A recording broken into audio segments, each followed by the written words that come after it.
has come for the horn of Helm Hammerhand to sound in the deep, as Warner Bros. Has brought the first footage of the upcoming anime Lord of the Rings film, The War of the Rohirrim, to Annecy Animation Festival. Stick around to take a look at the first images as well as to find out what this film is going to be about. I'm Brendan Sem for the New Wave Nerds. Subscribe down below for more nerd content and commentary. Now let's get into the news. From The Hollywood Reporter, Andy Serkis brings Lord of the Rings anime movie's first footage to Annecy. Serkis moderated a panel for The War of the Rohirrim, hitting theaters in December, and also teased that he is happily returning for a new live-action film in the franchise. Andy Serkis led a panel for The Lord of the Rings The War of Rohirrim as fans got to experience the first 20 minutes of the theatrical anime film at the Annecy Animation Festival. Hailing from New Line Cinema and Warner Bros. Animation, director Kenji Kamiyama's feature is based on a short segment from author J.R.R. Tolkien's The Lord of the Rings and hits theaters December 13th. The film focuses on Hera, the daughter of Helm Hammerhand, a notable king of Rohan, as the family attempts to protect their region from the Dunlendings. The fans are going to go nuts for this, Serkis, who is not directly involved in the film but had recently watched it, told the crowd Tuesday as he introduced the footage, "You're the first people to see this, and boy, it's an extraordinary piece of work." After the segment was well received by the audience, Serkis channeled Gollum, his character from director Peter Jackson's live-action The Lord of the Rings and the Hobbit films, by quipping, "There's only one word to describe a movie with Lord of the Rings and anime at the same time, and that is precious." Serkis then introduced the project's panel, which included Kamiyama, producers Philippa Boyens and Joseph Chow, and Warner's exec Jason DeMarco. Kamiyama, known for directing the anime series Blade Runner Black Lotus, emphasized that he was a devoted fan of Jackson's film series and saw each of the three films on opening night. So this is something that I was really excited to hear. I mean, I was already really excited for this feature film.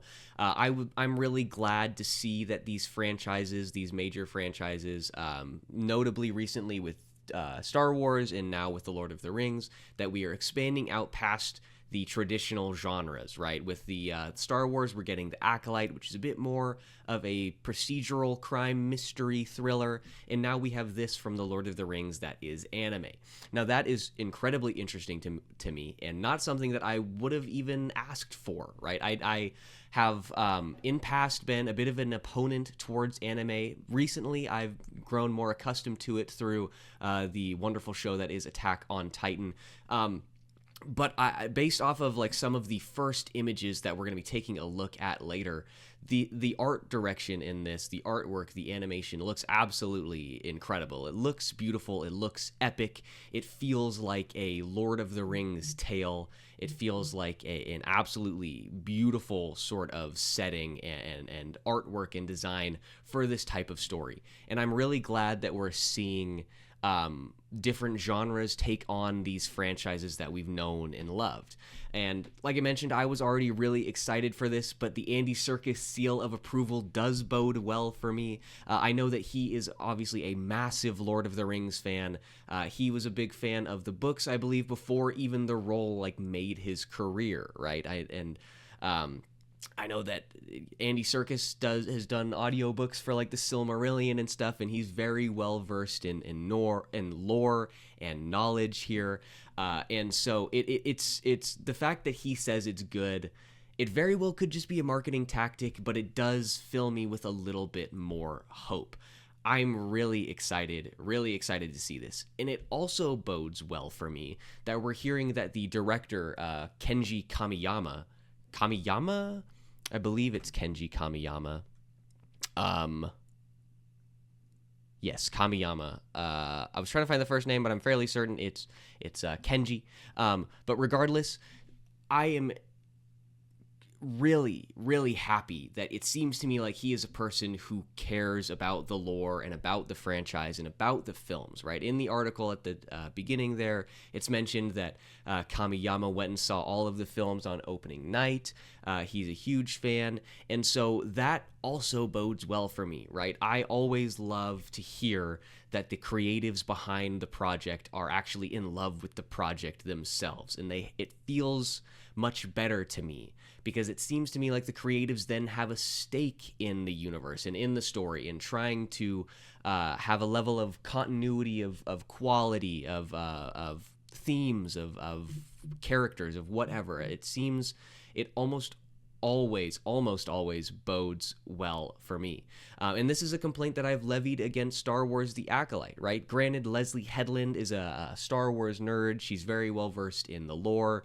She's read many of the Legends books and is a self-professed huge fan. But then we have other actors and other writers involved with the project who don't care, really, and clearly have a very obvious lack of knowledge with the franchise. And so it always bodes well for me when you have these creatives attached to these projects who have roots in the franchise.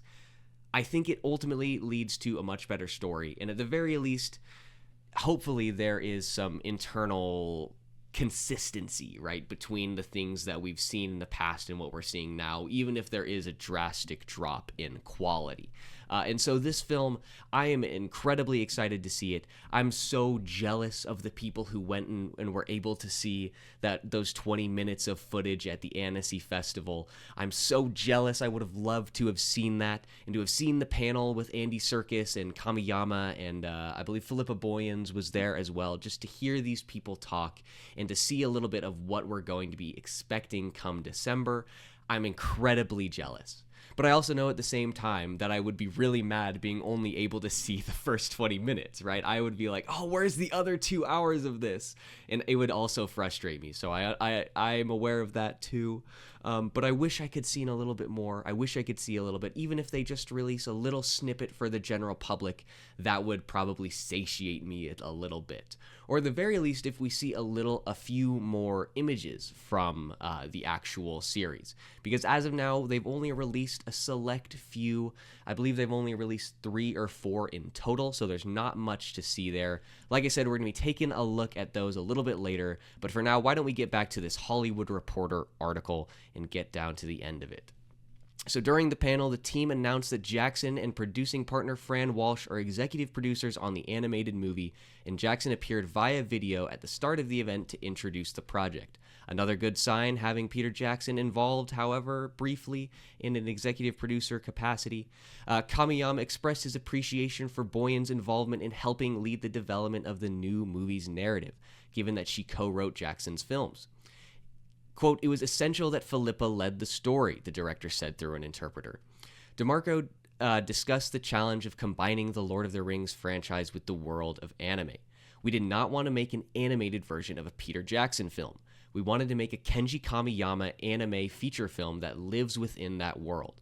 And that's a difficult task that requires a lot of delicate balancing between two types of filming that haven't really collided like this before."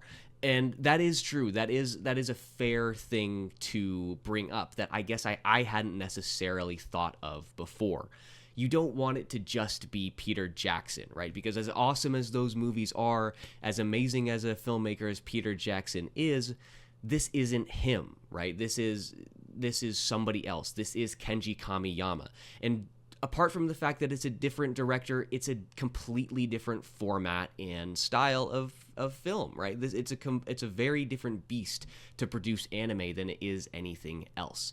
The stories can be much more different. You can make the action sequences different. And so I'm glad to see that they're trying to continue that they're trying to make this an anime film set in Lord of the Rings, not a Lord of the Rings anime film. I think that is an important distinction, and I'm glad that they brought it up because I hadn't thought of it beforehand, right? That wouldn't have been something that I would have necessarily considered a problem that you have to tackle.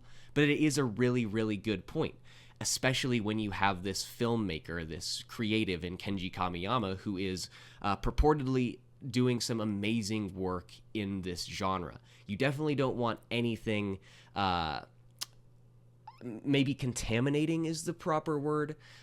You don't want it to be too much like the stuff we've seen beforehand. You can make much more allowances in animation and in anime than you can in a live action film. And I think that's pretty obvious. That's self-evident. And so I'm glad that they are taking that into account, because I think ultimately it means that this film is going to be better. I think you could do I think Peter Jackson could direct an amazing animated feature, right? And I think you could make animated adaptations of the original trilogy of The Lord of the Rings very well, and I think that they could be incredibly beautiful. And I think that is something that might be interesting to be explored later. But I really lost my point there. My bad, guys. I don't know where I was going and what I was talking about, so that's on me. So let's get back to this article here. Chu said that it was daunting. I'm sorry. I'm going to go with Chow. Chow said it was daunting to create the film and mentioned that it was originally envisioned as running 90 minutes, but eventually ended up at 2.5 hours. Don't they all at least, Circus quipped about the franchise's tendency for lengthier films. Circus went on to tease his work on the planned live-action feature Lord of the Rings: The Hunt for Gollum. I'm going to speed through this. It's not exactly as relevant to what we're talking about now, which will see him star and direct, with Jackson also executive producing that project. We all know Lord of the Rings is a massively popular IP, Circus said, so I feel very blessed and lucky enough to have been part of it many times and am happily returning. I'm really excited for that movie, too. I cast a little bit of doubt on Andy Serkis's direction previously, just based off of pretty much nothing other than my experience watching Venom 2, Let There Be Carnage. I thought that film was horrible. It was not good. I can't say, any... I don't know if there are really any saving graces about it. I mean, it's fun. I mean, that's a saving grace. It's an enjoyable film to watch, even if it's not very well made.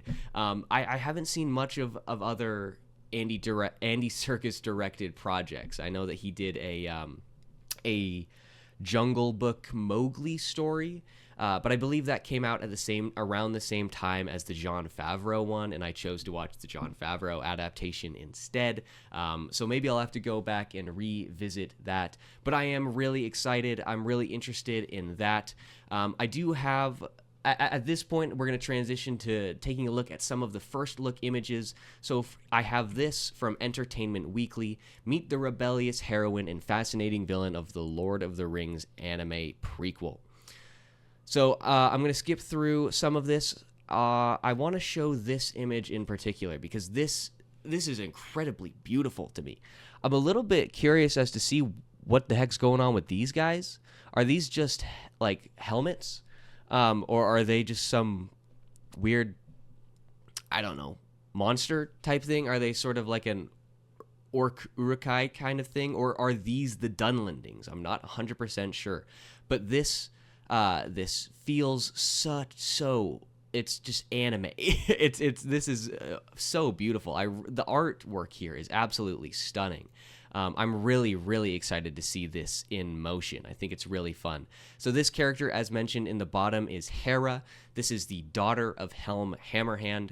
Now, it is worth noting that Hera is a lesser known... Actually, let me rephrase this.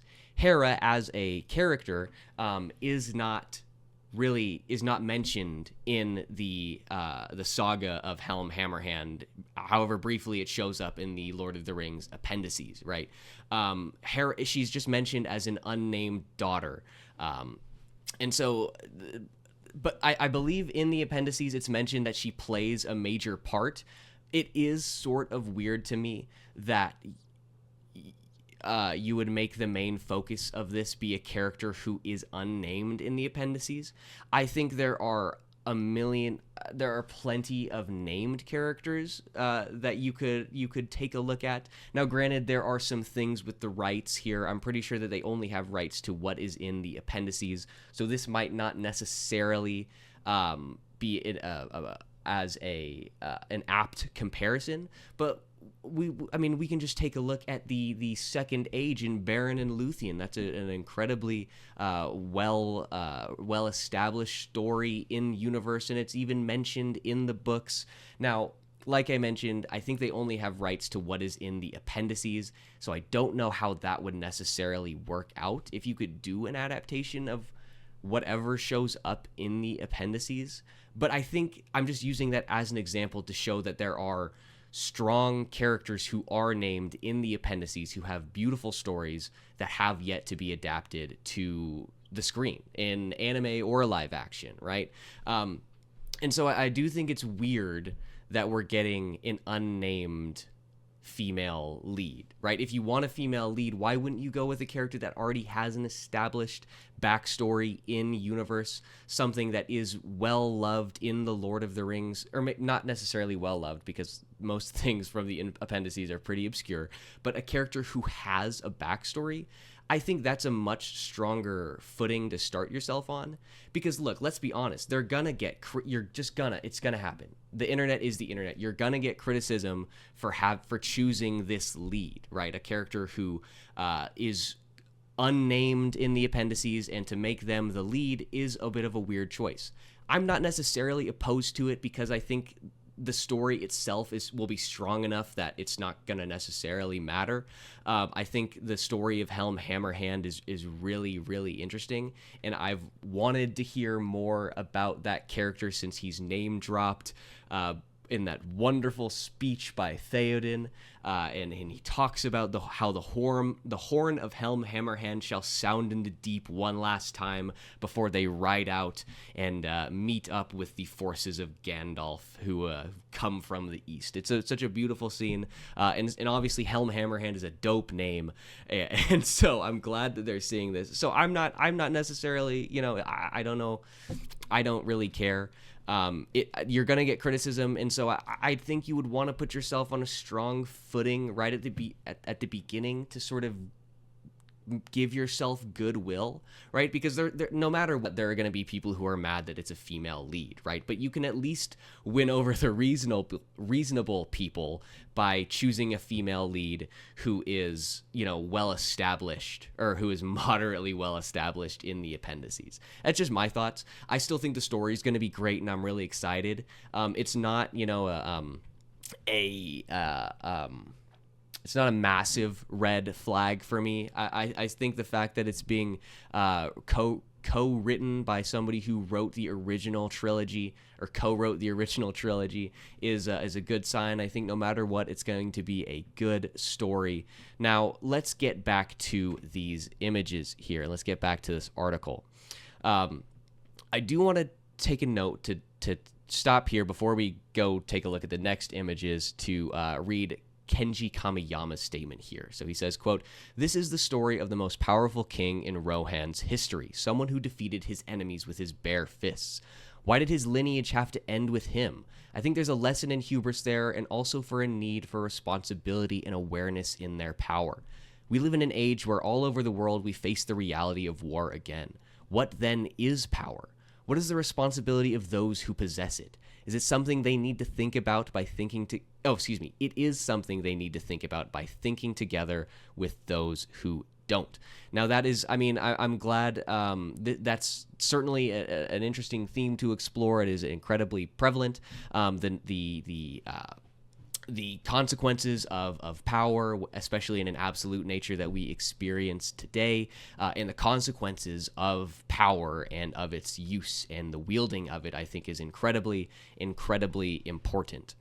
Boyens and screenwriter Phoebe Gittins expanded on Tolkien's original story. In particular, they wanted to give a certain character her own name. In the appendices where the story is drawn from, we get these quite interestingly drawn male characters, and then we get this young female character who's never named, and that was really interesting to me. We know Helm has a daughter, and we know that she was central to the conflict that happened. But myself, and especially screenwriter Phoebe Gittins, were drawn to her. We could feel the weight of being that unnamed daughter, which immediately piqued our interest. Who was she, and how did she live? Now, that statement does sort of fill me with a little bit of worry. Kenji Kamiyama mostly talks about Helm Hammerhand's character and the importance of him and the themes coming through there. And then Philippa Boyens expands by discussing the main protagonist of the film, Hera. So I guess my worry here is that they chose this story because she was an unnamed female character, right? They chose this story because of the fact that she was the unnamed daughter. So there are some interest. Okay, so here's the deal: is that I don't think that that's necessarily bad, choosing her to be the main focal point of the story because she's unnamed. My only worry then is that they make the whole film about the fact that she's unnamed, right? They make the whole thing about how Helm Hammerhand is this, this figure who is known throughout mythology and known through legend, but in fact, in reality of the events that transpire, he is a tyrant or just a bad leader who makes the wrong decisions, and it is this unnamed daughter who comes in to save the day. I think that I think you're getting into some interesting territory there, right? I mean, I guess the fact that they spend so much time on this character and about the fact that she is unnamed and how they really identified that, it makes me think that they're going to sort of push through this idea that women in Lord of the Rings have been subjugated to the men or whatever, and because of that they've taken a sort of back seat in the annals of the Lord of the Rings history. And I think that's just untrue. It's just untrue on face value, and it's especially true when you go deeper into the Tolkien lore and you take a deeper look at the actual movies. There are female characters who have important impacts in the entire story throughout the history of Lord of the Rings. I mean, Éowyn herself is the character which brings about the death of the Witch King, or maybe brings an end to the undeath, perhaps? I don't know necessarily how you would classify that. But she brings an end to the Witch King of Angmar, right? The most powerful of the Nazgul, the leader of Sauron's forces when he assaults Minas Tirith. Is it Minas Tirith? I'm like 80% sure it's Minas Tirith. Sorry, guys, I haven't seen the films or read the books in quite a while, so a lot of this is just going back from my base knowledge of having read it 1,000,001 times. But there are female characters who play important parts in the story throughout the entire franchise, and so I think there is a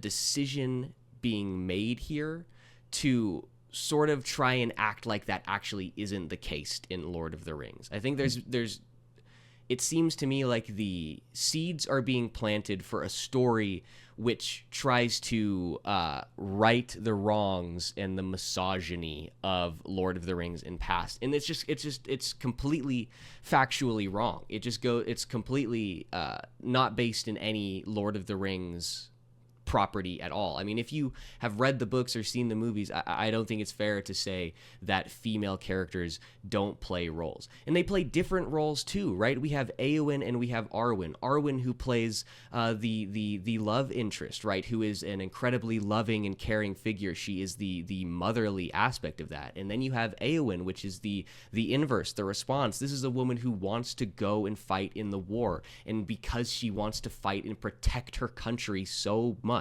or nation, kingdom, probably more accurate, because she wants to protect her people so much, she lies and she puts on a disguise and rides off with the Rohirrim. And I think that is that just in and of itself just shows that Lord of the Rings is not a misogynistic franchise. It's not an IP that belittles women. No, it values women on such a high level. It recognizes the importance of these various characters.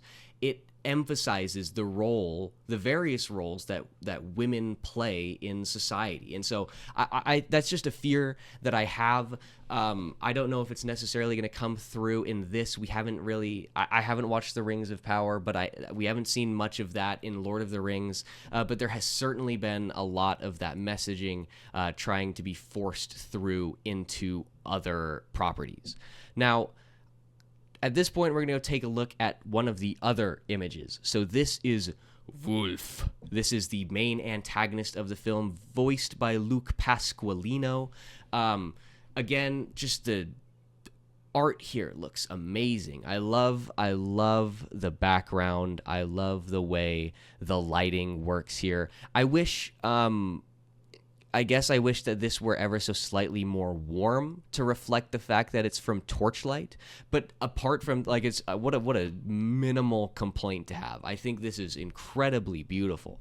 I really like the design he's got going here with the fur. I don't know if it could just be a cloak or what, but I really like that, and we've got some cool jewelry in here as well. So I think this is gonna be really, really interesting. Now to learn a little bit more about the antagonist, let's get back to the article. Hera might have her match though in the film's antagonist Wulf, voiced by Luke Pasqualino, Wulf, voiced by Luke Pasqualino, is leading the armies of Dunlendings against Helm's kingdom. Boyan says, we have an exceptionally great antagonist in this story. He's been one of my favorite antagonists to have written across all of the films I've worked on. Wulf's strengths as a character, according to Boyens, is precisely the fact that he's not an evil wizard or a dark lord like the more famous villains of The Lord of the Rings. He's just a human, and in some ways that makes him even more dangerous. I'm going to have to disagree there. I don't know in any way being a human could make Wulf more dangerous than Saruman or Sauron. I think that's just dumb. I mean, I don't know how you could say a human is more dangerous than the ultimate embodiment of evil that Tolkien has crafted for us, but whatever. Boyens went on to say, he speaks so directly to a lot of the crises that we're facing today. He's a really fascinating character and exciting too. You don't know what he's going to do, and some of the choices that he makes are just breathtaking in a good way. Now, that is this statement here. He speaks so directly to a lot of the crises that we're facing today. I am interested to see, does she mean this in the same way that Kenji Kamiyama mentions this? Or does she mean this in a different way? I'm not 100% sure here. Normally, I would think they mean the same thing, but the messaging coming from the two of them has been slightly different with regards to this film. Based off of Kamiyama's statements, it sounds like Helm Hammerhand is the main character, as that's the one that he's mostly talked about.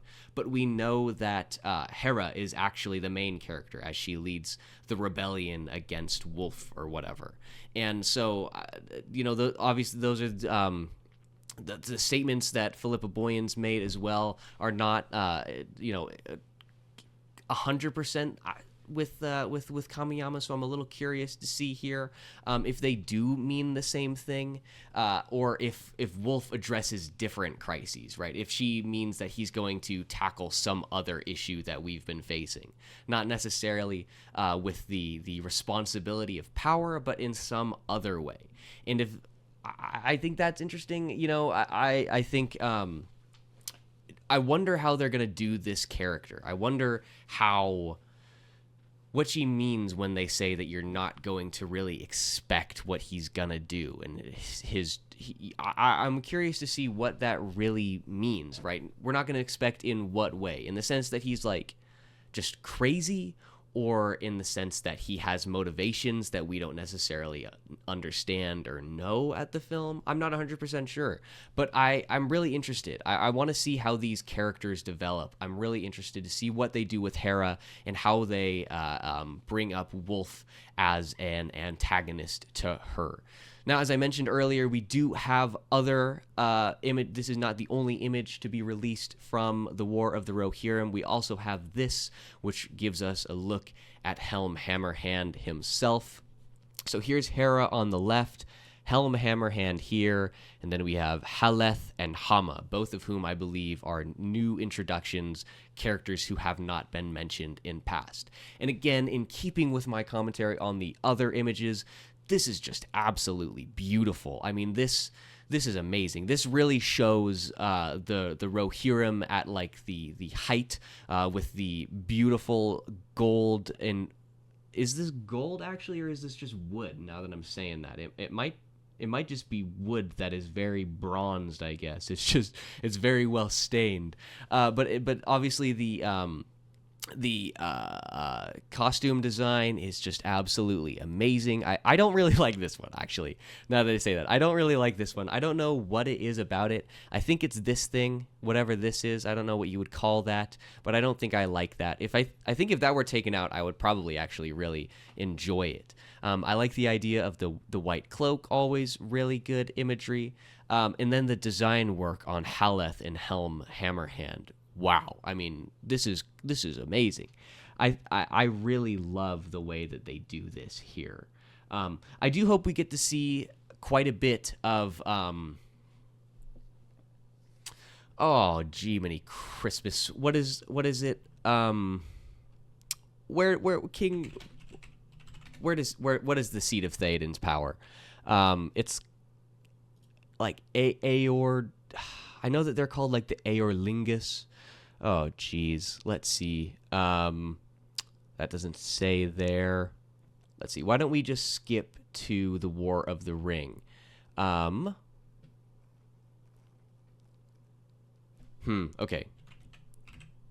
Whoa.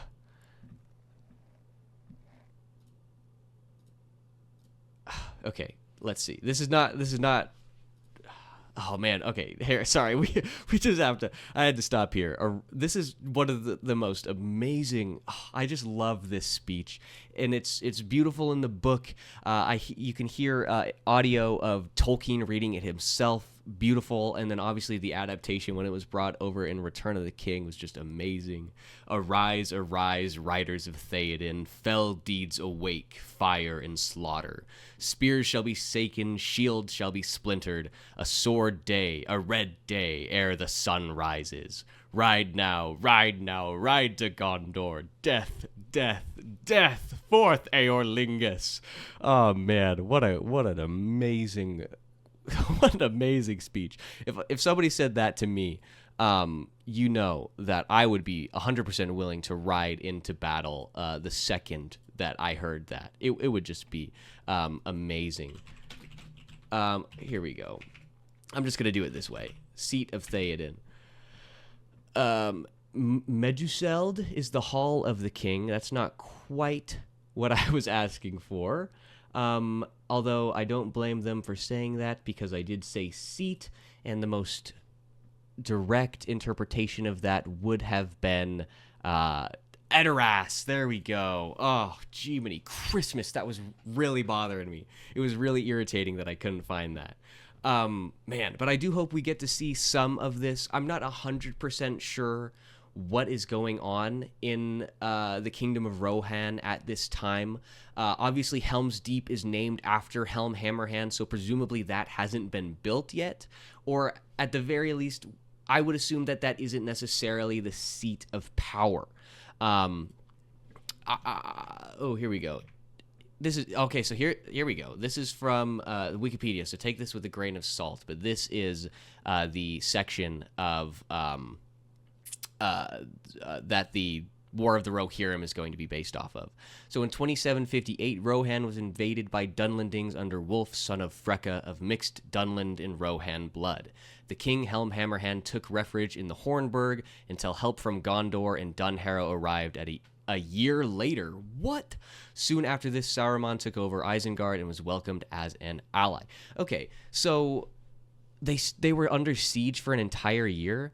Is the Hornburg... Okay, so yeah, this is... Okay, so we will get to see Helm's Deep in this. I hope that we also get to see some of Edoras.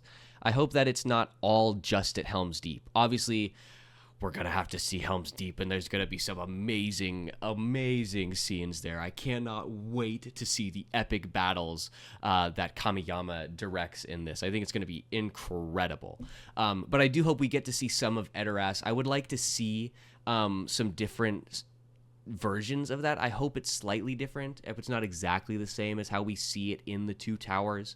I really like Edoras, and I liked the Rohirrim and the Aorlingus just in general. I really liked the idea of this cavalry kingdom, I guess, where the source of their power comes from the riders themselves. I think that's a really, really interesting concept. And so I'm really, really, really interested to see what they do here. But we're just going to have to wait. We'll have to wait until December 13th when the feature film makes its debut. But we will definitely keep you apprised as we hear more. Hopefully a trailer will be coming in the near future here. I'm so excited to see a little bit more. Let me know down below in the comments, is this something that you are interested in as well? Are you going to be excited for this? How do you feel about the Lord of the Rings transitioning over to a little bit more of an anime space? Are you as interested and excited as I am that we're moving outside of the traditional genre? Let me know down below, and we will be back here tomorrow with a brand new segment, and I will catch you guys then.